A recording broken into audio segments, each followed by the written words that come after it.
Hey, welcome back to Heart of the Hero, Tools for Successful Minds. Really excited for any viewers that are coming back for a second or third time. Really glad to have any repeat viewers here. So what are we talking about today, Greg? We are talking about creativity today. We're talking about how you could be more creative, maybe some of the ways that you could open up your creative space, your creative faculty, whatever you call it.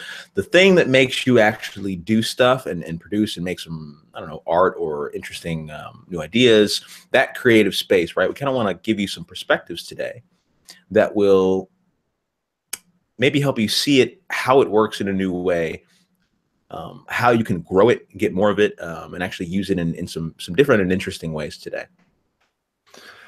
Yeah, I think creativity is something people feel like they're not exactly the best at sometimes. You might not feel like a creative person. You might not feel like you're good at kind of going to that creative space and just putting your ideas out into the world onto a paper, into a computer, whatever it is. Often I think our creativity can be stifled too sometimes, by distractions and things in our lives that pull our attention, and so we don't actually ever get to really get into a creative space to get its true benefits out of it. No, I totally agree with that. And one of the ways, for me at least, that I noticed, and it was in the past, but I noticed that I wasn't particularly that creative of a person innately. I had to work on this as a skill. When I started to experiment a little bit, right? And maybe if you're listening now, you have a similar experience where you've tried some stuff, right? You've maybe tried to put out some work, or maybe you're into music, or you draw, or whatever it is, right? Or you're just pitching something new to your boss, right? And it's a new creative idea you come up with. A lot of times, what can happen is we'll try to be, creative. We'll try to put something out. We'll try to, maybe think about things in a new way that's kind of newly complex and a mixture of ideas. And that ability, it's blocked by something. It's bottlenecked by something, right? There's the stereotype of, the writers who always get writer's block, and, so they drink, or, people who they don't have their muse, right? And so they go do something else, right?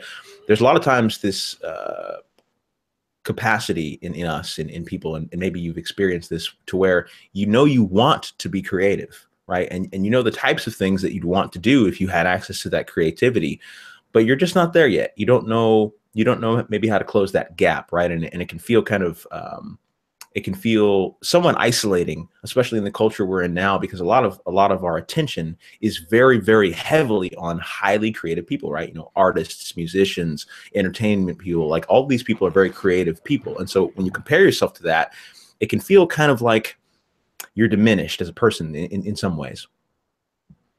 Well, and I think often that kind of disadvantage that people feel off the out of the gate, where they don't feel like they are creative, is something that kind of stops them in their tracks. You feel like, since you haven't been used to being creative, or you haven't been doing for something for very long, or maybe the prototypes, or the drawings or music that you're making isn't quite what you want it to be, or the business marketing strategy you have isn't really getting what you want, and you have to kind of get creative and find new ways to look at problems, look at solutions, and find something that best fits you. And so you can kind of be in this situation where you're challenged, because you haven't been used to using this muscle, this creative muscle.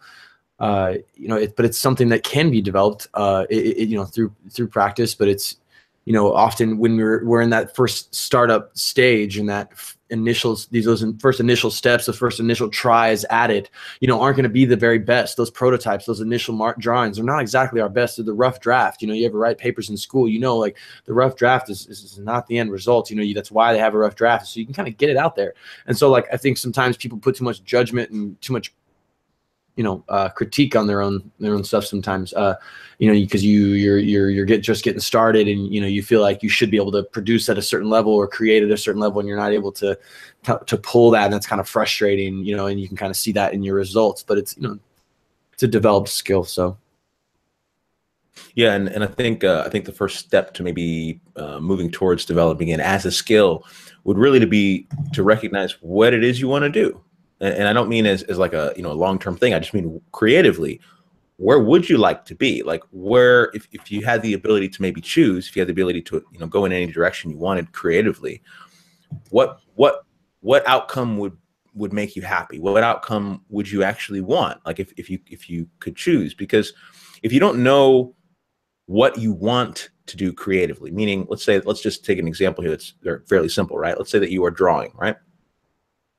And you've decided that you would like to be able to draw a hand, right? Your own, your own version, your own way of doing it, your own little creative flair. You've decided that's what you want to do, right? Well, if you get into a place where, you're drawing them and maybe they're horrible and they're awful and they're just god awful hands, right? But you work at it and you're putting more time in, right? And you start to actually produce on a level that you're a little bit more proud of, and you keep going and you keep going and you get more better at it, and it's consistent. You're consistent with it. Well, you might not draw on the level that you would have thought that you would have when you started, right? But through your consistency, it gives you kind of the skill set to be able to do that. Well, the reason why that's so important, right, if you're backing up here and we're taking a couple of steps back, is that the decision to say, okay, this is where I want to be creatively, actually orients you towards whether or not you can make that happen, right? And a lot of times what happens with people is we'll say that we want to do a thing, but not specify what would satisfy that goal, right? So maybe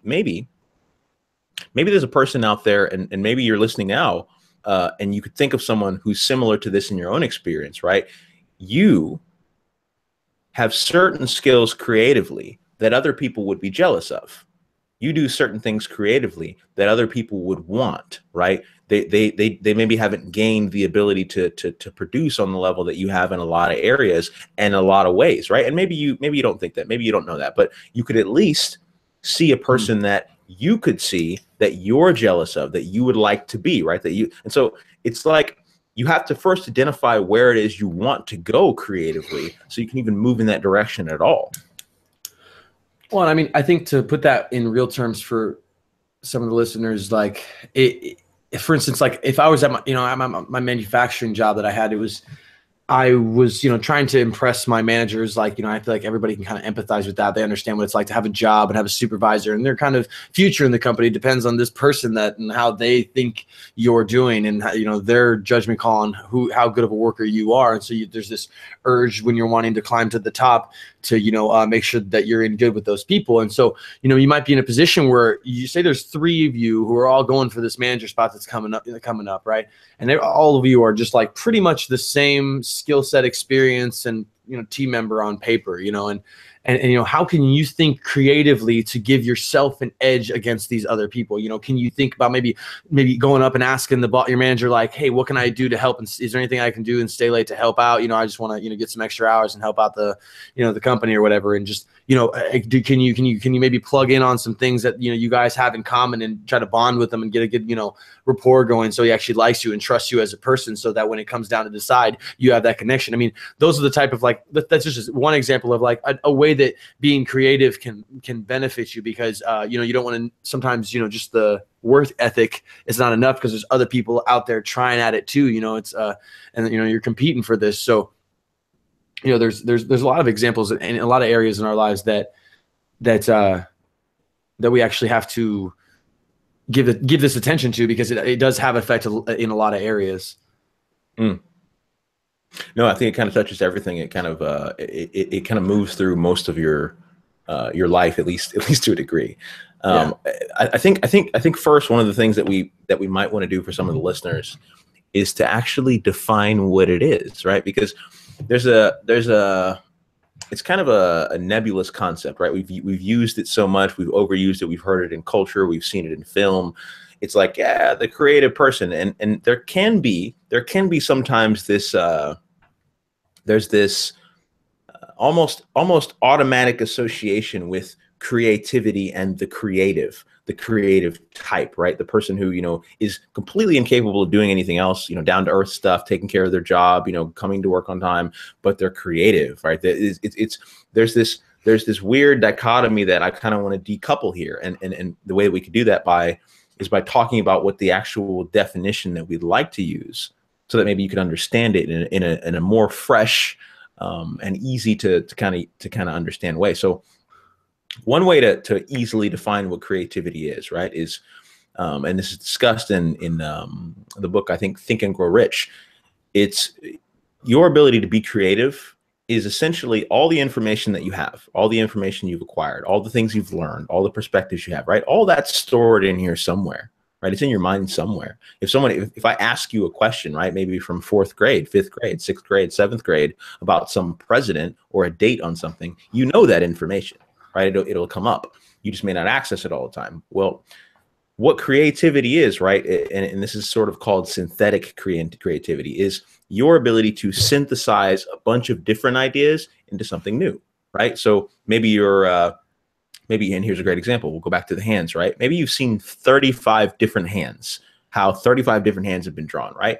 And you like them. You like the way they did it. And so what you do is you take your understanding of that and you put it together in your own unique twist on those things, right? Now, that is one way you can be creative, and that's most of the time what we do. That's most of the time the way it works, right? But there's another form of creativity that is, you could call it insight, right? It's really those quantum leaps of, like, have you ever had a moment where and you might remember this if it sticks out to you. Have you ever had a moment where you say something or you think of an idea that you just know is like $1 billion idea? Like, you know, it's never been done before. It's wild. It's out there. It's crazy. You don't know where you've seen it. You don't know if you had a conversation about it. It just kind of is there, right? Well, that would be what we call creative insight, right? So if we make this distinction here, right? Creativity is really just your ability to, produce novel things, to innovate. But there's two distinctions, right? One is going to be sort of you compiling information and new experiences to make something new. And the other one is just completely off the wall, high level insights, right? And both of those kind of come together and they give you this ability to be creative. So one of the things that I want to talk about in relation to that is some of the maybe very low level roadblocks that keep people from accessing either of those, right? Because there's a lot of things that can keep you from using those on a day-to-day. Maybe you're hungry, maybe you're tired, maybe you're not in the right state, right? Maybe your energy's not right. And so you can't actually creatively output. Do you have anything to add maybe on that? I think, I think state is a really important thing to be aware of. People don't really know. For the listeners that don't know, I'll kind of explain what I mean by when I say, in the right state.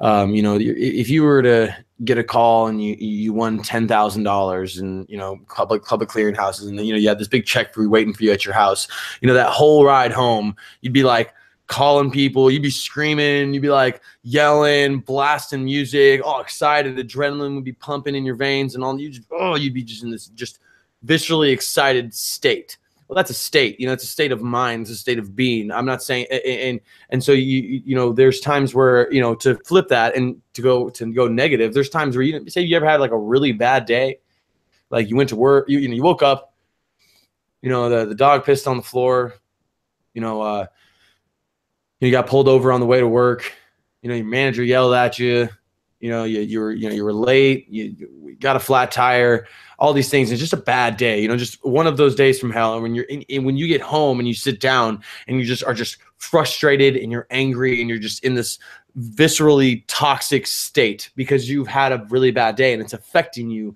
in that moment. And maybe it's not that extreme. Maybe it wasn't that bad of a day, but you got yelled at by your manager and you're just kind of holding on to it, really frustrated about it. So you're just in this kind of mood. Well, that's going to block your creativity. That's going to pull your attention away, and so getting yourself into a good state, which is really not that difficult to do. We're probably going to have to do a whole episode on it. But it's simply just focusing on new things, getting your body moving, get your blood pumping, do some push-ups, jumping jacks, put a smile on your face, and try to focus on what you're trying to focus on rather than on anything else that's going on. Because in the day that you've just had, that's easier. It's rather simple. It really is. It's not overly complex. It does take you actually choosing to do it and choosing to get yourself into a good place and doing, because you focus on good things that you had throughout your day. Focus on good things in your life that make you feel good and uplift you and that type of getting yourself into a state in that way so that you can be creative, get the creative juices flowing. Also, like, don't just try to rush into it. Like, you got to really a lot of times we try to force a big obstacle that also, other than your state, I'd say, so being in a good state is a good one. And that was a really big abridged version of state change that, really deserves a long explanation that really, honestly, I can't even fully encapsulate in an hour video if I was allowed to talk the entire time. So, so it's, that's a lot there, and we'll do some more later on that. But another roadblock would be trying to force it. It's really hard to be. You can't force authenticity. You can't really just like force creativity. Like sit down, like, all right, be creative. You got to kind of like learn to like let go a little bit, loosen up. Relax, and it's not hokey, it's not spiritual, it's not anything. It's just that, like, get yourself into a place where you get those feel good chemicals rolling. You're nice and relaxed, you're enjoying yourself, you're at peace, you're not like, stressed in any way. Let go of the stuff in the day, and because that kind of clears your mind of any distractions and allows you to kind of just wander into that creative space that Greg was talking about. It's not mythical, it's not spiritual. It's just a place that if you tried to imagine a pink elephant right now in your mind, you could picture it. You know what I mean? Like that place, that's your creative space. You create that image in your mind. It's not an actual physical space. It's just a space that we can see in our inner mind. When you imagine a picture of your mom, or you imagine the faces of your friends, and you pull those to the front of your mind, that's a creative space. Those images aren't actually real. It's not really happening. It's just your memories, and you can kind of visualize it, and it builds it in your mind. That's the creative space. It's the same space where this synthetic creativity comes from that he was talking about, there was creative insight comes from, those moments of like, you're sitting there wandering in your mind on this subject, and oh my gosh, I got an idea. Like, that's creative insight. It's because you've been wandering in your mind in this creative space, and you kind of had this epiphany. And it's not always like that, but like being able to let go, not forcing it and trying to, okay, I'm going to be creative, because it just doesn't work. You got to get rid of some of the distractions that's going on for you to just be able to focus on this. Being creative deserves as much of your attention as anything else that you do. If it's necessary for what you're doing to succeed, then it's necessary. You need to find a way to make it work, and part of that's just, people first thing, they'll try to force it, and you can't necessarily force it. No, you can't force it at all. And if you try, I think if you try, you're actually going to cause more problems than you will solve problems. Right. And the beautiful thing about becoming more creative, right, and moving in that direction is that it actually gives you a new ability. It actually gives you some new gift in your mind, so to speak, right? Which is that you actually you gain the awareness of new ways to solve the same problems, right? So you could imagine if you had a number of creativity, right, on a scale of 1 to 10, and let's say that right now it's 3. We'll be generous, right? You're a modest but creative person, right? So 3 on this scale. What would happen? What might happen if we just crank that up to 10, right? What would you think about? What kinds of things would appear in your mind? What kinds of insights might you have show up in your head, right? Like, would it be very vastly different?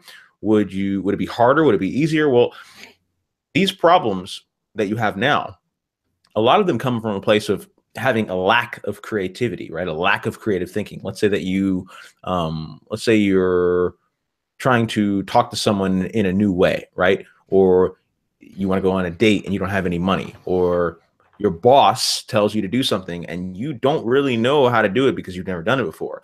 Your ability to create new ways of solving these problems, right? New sort of, there's a metaphor that I really like to use, which is that if you imagine anything in reality as a barn, right? And if you've seen it, you can imagine a big red barn, right? Some chickens in it, some horses, whatever, right? It's a barn. Well, you can look at that barn from how many angles, right? There's not just 4, right? Because each micro movement around that barn is a new perspective. It's a new way of looking at the same problem, right? You could look at it from the top, you could look at it from the sides, you could look at it from below, technically. You could look at it from the right, the left, north, south, east, west, diagonal, like all these different ways that you could be looking at the same thing.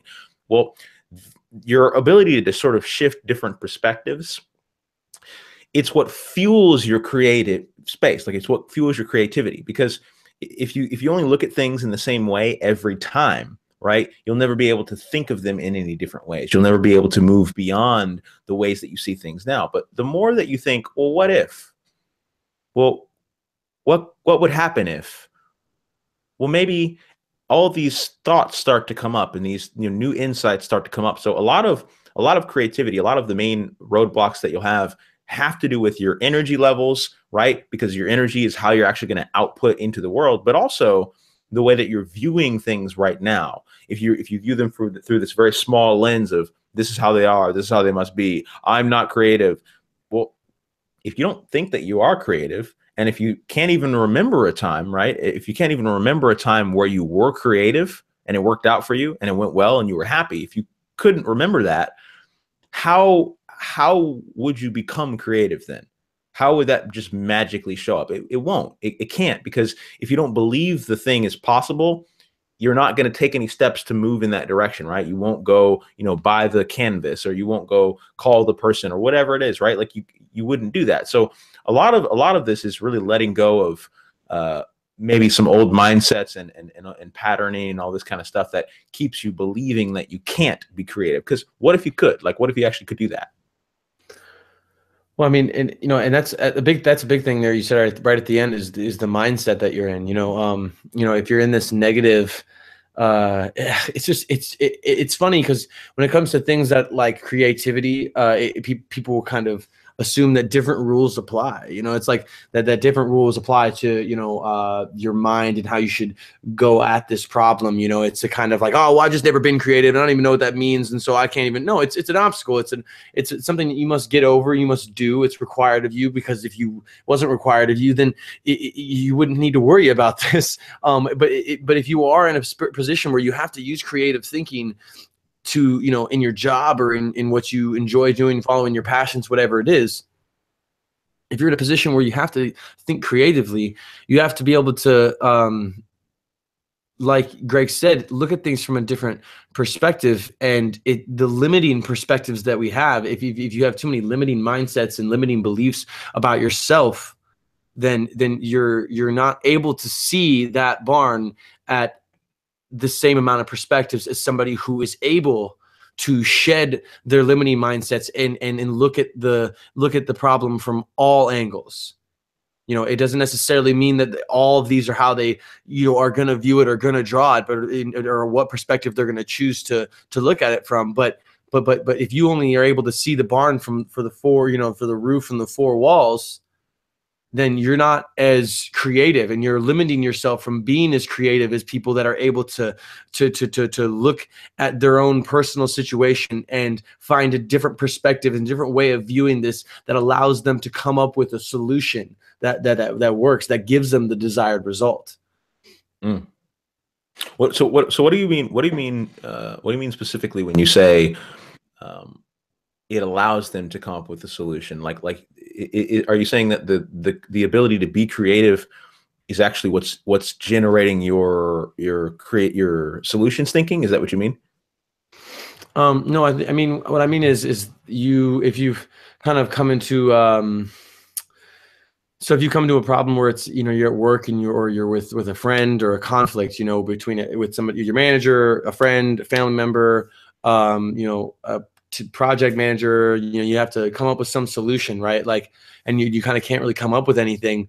Well, being able to think creatively in seeing things from multiple different perspectives, other than just, or like if you were talking about the barn, like I was saying, like if instead of just seeing a roof, and seeing, four walls and seeing those perspectives, you have infinite amount of perspectives in between all of those that you could be seeing from. So finding a different, and if you're only able to see the perspectives, see things at face value, and not see as many perspectives as others, and you're not able to separate from the mindsets that you have that stop you from doing that, then you won't be as creative as you can be.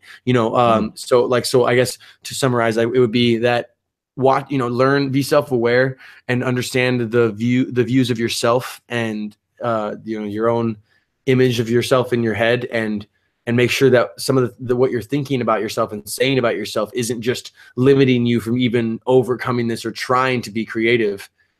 Because when it's that perspectives that's stopping you. Something's in your head that's making you think you can't do this. Something's pulling you back from being as creative as you could be, because it's this mindset you have that's only allowing you to see things from a certain way. And sometimes when you shed those mindsets, you can see things from a different perspective, and you can get through that because you can see outcomes that things you can do from a different way that will give you the outcome that you want, you know, which is being more creative and solving that problem that we were talking about with your manager, or, you know, your family member, your friend or project manager, you know, being able to actually produce and give them what is needed. And maybe you had a problem and now you're able to kind of shift your perspectives around, see a different way at it, come up with a solution and get the job done, you know, or do what you need to do, handle that conflict in a way that you need to, whether it be saying the right things to your manager so you don't make things worse, or mending the fence with your friend that you know, maybe hurt, harmed or disrespected or whatever it is. And you know, getting the job done and giving your project manager exactly what they asked for, you know, like, because you were able to shed your own limiting mindsets, look at things from a different perspective and actually come up with a solution to the problem.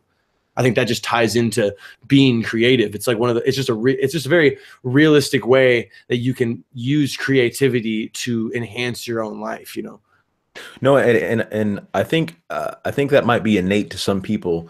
I don't want to limit anyone, right? But there's also another way you could do it, and this is my particular favorite way of doing basically everything, because you can really control your mind even before you can control your mind. And what I mean is there are two kinds of people in the world. There are people who control what they're thinking, and there are people who don't, right? And there's really no middle ground. You might be closer to one, closer to the other, but really the things you might be, maybe you are aware of a situation that you could remember in your own experience where, you know, you were just overtaken by, you know, negative thinking, or, you know, you're thinking, I'm not going to be able to do this. This isn't going to be able to happen, whatever. Like, all this stuff happens, right? And that's fine. There's nothing wrong with that. Everyone's either been there, and some of us are still there now, right? I know the feeling. But even from the mental position of not being able to control what you're thinking, how you're feeling, you know, get that state up, you know, you're still feeling badly and you're still unsure and you're still maybe doubting, there are things that you can do that will really change that very quickly. And I want to talk about one of them right now, because it's one of those really tangible, really practical ways that you can actually hack your mind very quickly. And what it is questions, right? I like to use questions for just about everything. It's almost like when you ask the right question, everything changes. Like, everything, your mind changes, the way you're thinking changes, everything, it has to change because you want to answer the question, right? So if I were to ask you the question, do you know who your parents' parents were? Well, you might not know that, right? You may not know that the answer to that question, and you might, right? But whatever the outcome, right? If it's your grandparents or whatever, now you're thinking about them. That's completely changed the entire way that you're dealing with this conversation, with this reality, with this, you know, your life, because now you're not thinking about that. You're thinking about, you know, do I know that? Well, grandparents, well, you know, oh, my uncles, and okay, and this person, it completely different direction. So you can do the same thing with your mind. And the way to do that is, let's say that you're not as creative as you would like to be right now. Like, let's say that you have something that you want to do and you want to maybe open up your creative space, but you're not sure how.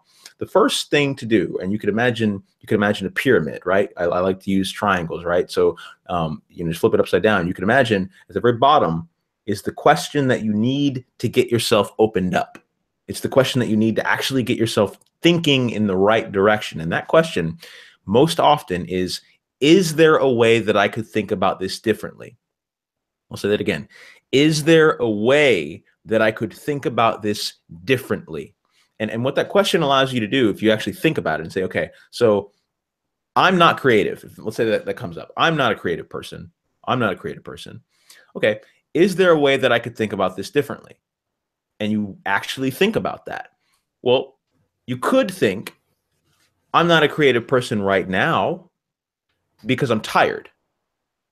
Oh, okay. That's a different outcome. And you can use this question over and over and over for a whole bunch of different things, right? And it opens up some new doors, because from there you can say, okay, is there a way that I could think about this differently? What are the best ways to think about this to get what I want? Is there a specific answer that I need to solve this problem, right? These are just questions I'm coming up with on the fly, right? And I've used the first one before, but the way that you ask yourself questions, it actually orients your own thinking. So maybe you're not capable, or maybe you're not sure yet about the actual way to always control what you're thinking, to always deal with negative thinking. Like, maybe you may not be at that place yet, but you might be feeling like you want some freedom. You want some access to that creative space, but you're not sure how to get it, the power of questions is a really, really quick shortcut to get there. Yeah, and I think another path is connecting dots. Is try to is because a lot of times we try to just like creativity can manifest from bouncing your mind off of different topics that are only semi-related. They're not necessarily what you need to get out of it, but it's more like bringing your mind to different areas of your mind and back to this, to the problem, and in areas, and back to a different area that's kind of semi-related, and then back to the problem, then back to some other area. Like, reading books. Like I used to just, when I would have a problem, I would just go listen to, like, I had like 3 or 4 audiobooks on my computer at the time. And I would just go listen to, 20, 30 minutes of each one of them at different random sections. And in between, I would go and try to think about my problem and go back, listen to 30 minutes, come back. And it was because what I'm doing is I'm pulling my mind to different areas, different pathways of thinking. And usually like, and so what it does is just gets your mind rolling on all the information that you have. It kind of brings the information out to your attention. And, so if you're in a place where you're trying to think of an issue, try to it sounds crazy, but like the more you kind of make light of this and try to not like think so on top of it, a lot of times it becomes more clear. So if you can like try to relate your problem to something very simple, like a lamp, like that sounds crazy, right? Like that, no, how could you do it? Like that's what, honestly, try, like, okay, I don't understand astrophysics, but can you describe to me in astrophysics in like I think it was Tony Robbins said this. He was like, I don't understand astrophysics, but I understand an orange. Can you explain to me, in the context of an orange, what like astrophysics? And because if I can understand an orange, I can understand. If you can explain an orange to me in astrophysics, I can understand astrophysics. You don't necessarily have to have the entirety of the information to understand a concept. So you kind of pull your brain to different areas of your mind, and so that you can get these connectivity to ways of thinking about it that you might have not been looking at it at the time because you didn't have that information at the front of your mind. But since you kind of woke that information up, woke up all the memories and concepts and ideals up, you kind of have those rolling in your head that you can kind of utilize now. Yeah, and I want to kind of give a quick concrete example of that because some of the listeners might want to use that one. That's a great, the connecting dots is a really, really useful, it's a useful creative tool because it opens your mind up to really new pathways of looking at, you're looking at the same information a lot of times, but it's the barn, right? It's looking at it from different ways of thinking about the same thing, right? And a lot of times you can use that to sort of wake your mind up and proc it in a new direction, right? So you could imagine someone who doesn't know how to, pull information off of like a thumb drive, flash drive, a phone, whatever, right? Well, you know how to do that. You know how to plug it into your computer, go to the picture, drag it off into your computer, and then take it out. Like that's not really super complicated for you. It's not super complicated for you because you've done it maybe a million times, right? You know how to take stuff off of iTunes on your computer and put it on your phone. Like that's not really complicated. But to someone else, it might be, right? To someone else, it might be they've never done it, right? Maybe they've not used a computer as much as you, or they don't know how to plug the things in, and find the files and all that stuff, right? Or maybe they just don't know how to drag it off to the right, to the right area. Well, this is a process that's really simple. Like it's really simple for you because you've done it a whole bunch of times. It's easy, right? Well, is there a way that you could relate it to someone else, right? Is there a way that maybe you could show someone else how that works through some other medium, right? So maybe they fish, maybe they're a fisher, right? Well, you could say, so when you go out and you're fishing, right? When you're reeling it in. Well, it's almost like you take the fish, right, and you grab it and you take it from the water to the bucket, right? Well, you're doing the same thing, right? The only difference is you're plugging in a drive in the computer and you're taking a mouse and you're dragging the fish, the item, the iTunes thing, and you're dragging it into your bucket. And what that does is it blows the mind way up because then all the information you have about, fishing and how it works and what's happening, you're like, oh yeah, I get that. That's all. It's easy. That's really simple. Okay. All I'm doing is I'm just dragging this over, right? So if you start to think about stuff like this, if you start to think about, connecting the dots and, learning how your own patterns work and, using, analogies and metaphors, what happens is you get it almost overwhelming amount of creative doors that you can open to take your mind in new directions, to think about things in new ways, to think about the same things in new ways, right? And it gives you this freedom, because then you can really choose where you want to be creative. Yeah, and that's key, really. I mean, that really really the only thing else I can say is again not forcing it. You know, it's because you want to get in there and be productive, and sometimes the creative flows are just juices are just hard to get flowing. You're not really in the right zone, you're not really in the right mindset, and we've kind of given you some avenues to bounce off of here, where there's a couple key tools and ways of thinking and mindsets to have, and state changing yourself and getting yourself into a good place, and relaxing, not forcing it, and doing all these things. These are just tools that you can use, in the moment, to try to, proc some creativity, and, be aware of yourself and be aware of your mindsets and letting things go, trying to be able to see things from different perspectives, and all this. These are all just tools that help, your own routine. A lot of times what I learned in my journey, whether it was consciousness work or it was, study skills, or it was whatever, I had kind of my own thing that I created along the way. I took in their ideals and I took in their mindsets, and I kind of had this, oh, well, this kind of works, and I like this from this, so I'm going to do this and this, and I made my own little unique way of getting myself into a creative state. And that's really what this is about. These are just kind of examples of tools. You guys take the basis of this, try some of these, and figure out some things that work for you, and use those. Adapt these ideals to something that fits you more custom fit, because we're each all individuals, so we each have things that get us going in different ways. So we need to understand that, be self-aware, and see those, and use these tools and adapt them so that we can actually be as creative as we can be. Yeah, I think that's honestly a great way to close up shop. I was thinking maybe there was more to add, but I don't think that there is, because really the thing that you really need to know is to take the practical information that you already have, right, and try and use it in ways that opens your mind up in maybe some different ways of thinking. And all creativity is you're waiting for the creative space to open, right? And a lot of things that maybe you could go running, or you could eat something different, or you could go somewhere else, and you might have a story that you hear that wakes something up in you, right? So a lot of times it's really not about what you're doing, it's just about letting it kind of happen. So I think it's important to remember that all you got to do is actually choose to go get started, right? So maybe you have some kind of final words you wanted to maybe pass along. Don't be afraid to when we were talking about, bouncing your minds from different semi-related subjects.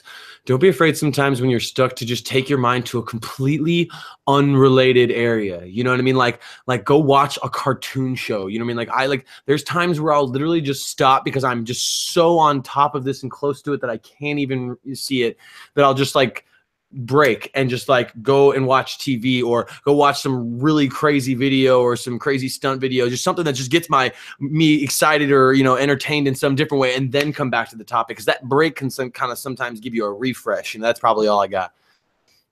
All right, cool. I guess we're gonna close up shop here, guys. If you like this video, come back, and we'll keep putting these out, and we'll see you soon. How's that sound?